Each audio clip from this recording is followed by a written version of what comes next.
Material in this video contains content included in the RBT Test Content Outline, 3rd edition, TCO. D.7. Implement crisis emergency procedures.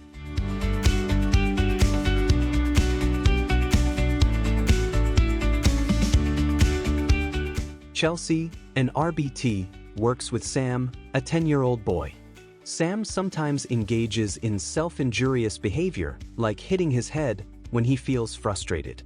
One day, Sam becomes upset when transitioning from watching a video to a non-preferred table activity.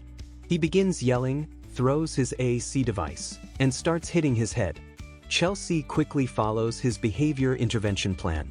She ensures Sam's safety by gently blocking his hands and moving all heavy and sharp objects out of his reach. Using a calm voice, she says, "You're safe, Sam. I'm here to help." Chelsea then activates the clinic's emergency alert system to request additional assistance. She continues to modify the environment by dimming the lights and removing the task materials from the table they had been working at. When additional staff arrive, they work together to implement a 2-person crisis management protocol. Once Sam begins to calm down, Chelsea redirects him to a quiet area and offers a preferred sensory toy. She avoids placing demands on him to help him fully calm down. Later, when the incident is over, Chelsea documents what happened in observable and measurable terms. She includes all the details of the antecedent triggers, a clear description of Sam's behaviors, and how the crisis was handled. She then meets with the supervising BCBA to review the incident and adjust Sam's BIP. They decide to add more support for transitions, like using visual schedules and timers. The team also holds a debrief to discuss improvements and ensure Chelsea practices self-care after the incident. By following crisis procedures, Chelsea was able to keep Sam safe and help him to calm down while protecting his dignity. With planning and teamwork, challenging behaviors can be effectively and safely managed. Crisis intervention for an RBT involves recognizing signs of distress in a client and using de-escalation strategies to ensure their safety and the safety of others. The RBT's role is to assess the situation quickly and apply calming techniques while remaining composed. By understanding the function of the client's behavior, the RBT can implement strategies to prevent escalation and manage the crisis effectively. The goal is to stabilize the client, promote positive behaviors, and help them develop coping skills for future situations. Crisis intervention is crucial because it ensures the safety and well-being of both clients and those around them during times of emotional or behavioral distress.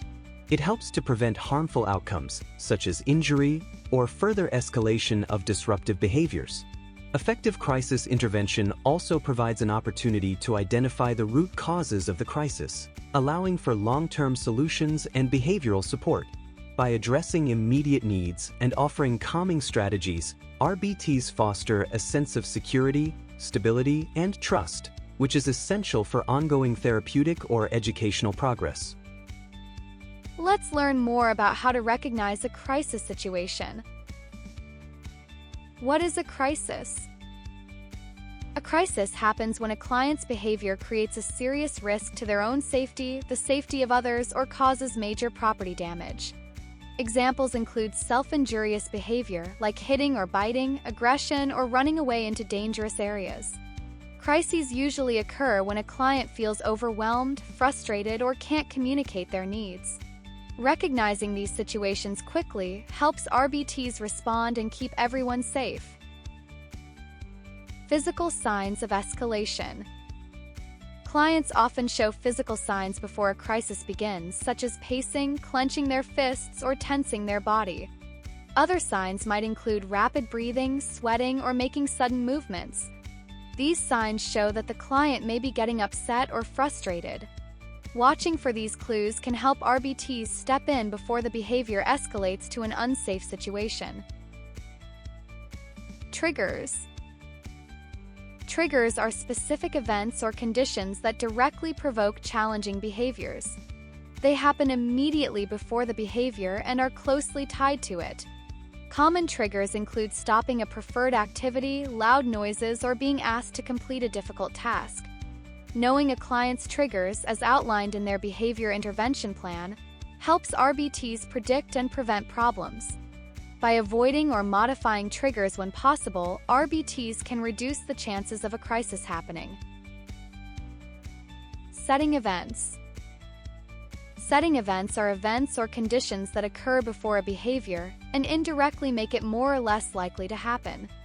They influence how a person responds to triggers or antecedents by affecting mood, motivation, or physical state. For example, a student who didn't sleep well the night before might be more irritable and more likely to refuse tasks when asked. Identifying setting events allows RBTs to anticipate challenges and adjust their approach to reduce the impact on behavior. Addressing these underlying factors can help prevent problematic behaviors from escalating. Triggers versus setting events. Triggers and setting events are both types of antecedents to behavior, but they differ in how they influence it. Triggers are specific events that happen immediately before a behavior and directly provoke it, such as being asked to complete a difficult task. Setting events, on the other hand, occur earlier and indirectly impact behavior by changing how a person reacts to triggers, like a poor night's sleep making someone more irritable. While triggers directly cause behavior, setting events shape the context in which triggers occur. Understanding both helps RBTs better predict and manage challenging behaviors. Emotional and verbal cues. Clients may show signs of distress through their words or emotions. They might yell, cry, or use repetitive phrases. Other cues that a client is escalating towards a possible crisis include avoiding eye contact, withdrawing from an activity, or covering their ears. These behaviors signal that the client is overwhelmed and needs support before the situation worsens. Duration and intensity of behaviors. Maladaptive behavior that lasts longer than usual or become more intense than usual can signal a crisis may happen. For example, a long tantrum could turn into aggression towards others or property damage if it continues to escalate. Paying attention to how long and how strong challenging behaviors become helps RBTs determine if they need to take action to prevent a crisis. Comparing the current behavior to what is typical for the client helps make this decision. Key takeaways for crisis intervention. Prioritize safety. The first goal during a crisis is to ensure the safety of everyone involved. Move the client and others away from dangerous objects or unsafe areas. Always focus on preventing harm while maintaining a calm and controlled demeanor. Be calm. Your calm behavior can help de-escalate the situation. Use a neutral tone of voice, slow movements, and simple words to communicate. Avoid raising your voice or showing frustration, as this could escalate the client's behavior. Use least restrictive methods. Choose strategies that minimize restriction while ensuring safety. For example, use verbal prompts and positive reinforcement before resorting to physical interventions. This approach helps preserve the client's dignity and builds trust. Identify triggers. Pay attention to what might have caused the crisis, such as a sudden demand or an overwhelming environment. Understanding the trigger helps you adjust the situation to prevent further escalation. Documenting these triggers can also help your team create better intervention plans to use in the future. Communicate and document. Following a crisis, report what happened to your BCBA supervisor in clear and accurate terms. Include details about what triggered the event, your response, and the outcome. Proper documentation ensures safety and helps improve future crisis prevention strategies. Crisis intervention is one of the most challenging, yet impactful, responsibilities of an RBT.